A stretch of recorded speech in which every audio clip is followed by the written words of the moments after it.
The southern Sahara does not announce itself with a boundary. It expands gradually, thinning vegetation until it disappears, replacing soil with stone and sand. The land appears static from a distance, but it is constantly being reshaped by wind. Tracks fade within hours. Shadows shorten and lengthen without reference points to measure them against. In April, the desert settles into a predictable rhythm. Days grow hot quickly after sunrise. The ground reflects heat upward, flattening the horizon and making distance difficult to judge. At night, temperatures drop sharply. Cold air settles into low ground. The sky clears completely, exposing stars without obstruction. This region of Morocco contains no reliable landmarks. Dry riverbeds cut through open plains, but they lead nowhere consistently. Rocky outcrops appear and vanish with perspective. Direction depends on tools, planning, and restraint. The land does not punish movement immediately. Instead, it allows small errors to persist until correction is no longer possible. For centuries, the Sahara has been crossed by traders and nomads who traveled slowly, following seasonal routes and known wells. Speed has never been an advantage here. Endurance is measured in patience and accuracy, not momentum. In 1994, this environment hosted a modern endurance event that relied on human fitness rather than traditional desert knowledge. Participants crossed vast distances on foot, carrying their supplies and following marked routes. For most, the desert remained a background, demanding but navigable. For one runner, it would become total. Mauro Prosperi was born in Italy and trained as a police officer. By the early 1990s, he had developed a reputation as a disciplined endurance athlete. He competed in ultramarathons, events that required participants to run distances far exceeding standard marathons, often under harsh conditions. Prosperi approached these races methodically. He trained extensively, prepared his equipment carefully, and maintained a strong physical baseline. His motivation was not spectacle or recognition. He was drawn to endurance itself, the controlled expenditure of energy over time. The Marathon des Sables was among the most demanding ultramarathons in the world. Held annually in the Moroccan Sahara, it covered approximately 250 kilometers over several stages.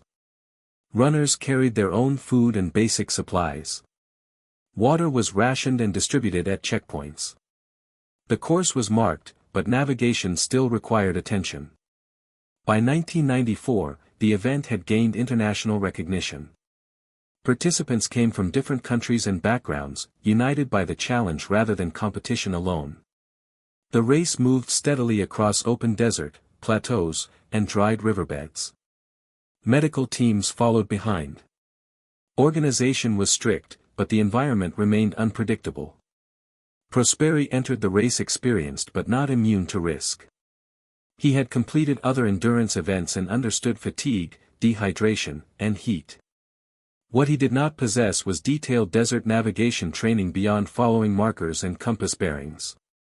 On the day his ordeal began, conditions appeared manageable. The stage was long but within expected parameters.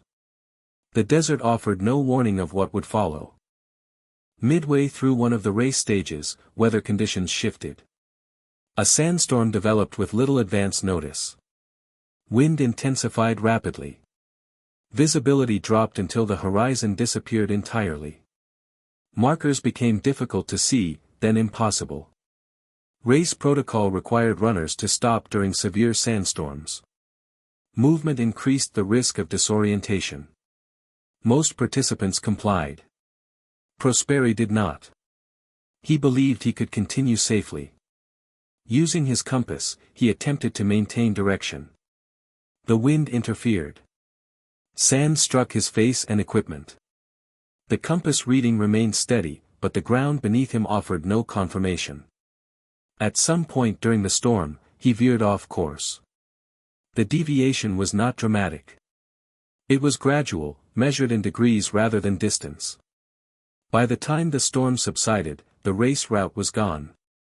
Prosperi assumed he was still near the course. He continued forward, expecting to encounter a checkpoint or another runner. Hours passed without signs of either.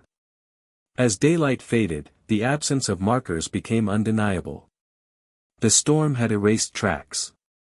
The desert offered no visual reference. He was alone. The point of no return did not occur in a single moment. It emerged quietly, as certainty dissolved into doubt. Prosperi's first response was structured. He assessed his supplies. He had limited water, a small amount of food, flares, and basic medical items. His equipment was designed for a race stage, not prolonged isolation. He conserved water immediately. Movement was restricted to early morning and late evening. During the day, he sought shade behind rocks or shallow depressions.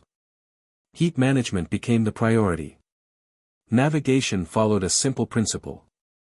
He chose a consistent direction based on the sun and stars, believing it would lead toward civilization or intersect known routes.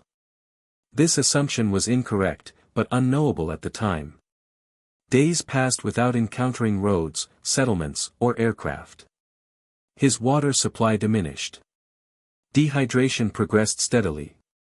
Physical symptoms intensified: weakness, dizziness, and disorientation. Prosperi adapted. He collected morning dew using cloth. He drank his own urine when water was gone, a practice that provided minimal relief but delayed collapse. Food became secondary to hydration, but hunger followed. He encountered wildlife rarely. When he did, he consumed it. Accounts indicate he ate insects, plants, and eventually small animals, including bats found in an abandoned structure. At one point, he discovered a remote shrine. The structure provided shade and temporary shelter. Inside, he found no water. Exhaustion and despair peaked. He attempted suicide by cutting his wrists. Severe dehydration caused his blood to coagulate rapidly, preventing fatal bleeding. After the attempt failed, he rested. Survival resumed not through renewed hope, but through inertia. Movement continued because stopping entirely meant death. His body weight dropped significantly. His skin burned and cracked. Nights grew colder. Time blurred. Days were marked only by sunrise and sunset. Despite deteriorating condition, Prosperi maintained discipline. He rationed effort. He rested when necessary. He continued walking. By the seventh day, physical decline accelerated. His legs weakened. Balance suffered. Orientation faltered. Mental clarity fluctuated. Hallucinations occurred intermittently, a known effect of dehydration and heat stress. His understanding of location was incorrect. He had crossed into Algeria, moving farther from the race route with each step. Rescue teams searched within expected parameters. His direction of travel placed him outside those zones. The desert offered no indication of borders. Political boundaries held no meaning at ground level. Only distance mattered. Prosperi's condition worsened. Energy expenditure became unsustainable. He reduced movement further, stopping for long periods. Each decision was calculated against diminishing reserves. Despite this, he continued forward. On the ninth day, Prosperi encountered Tuareg nomads. The meeting was not dramatic. It occurred without spectacle. He was weak, disoriented, and visibly dehydrated. The nomads provided water and assistance. He was transported to safety and later recovered under medical supervision. His weight loss exceeded 16 kilograms. His organs showed signs of extreme stress, but recovery was possible. News of his survival spread gradually. The race had continued.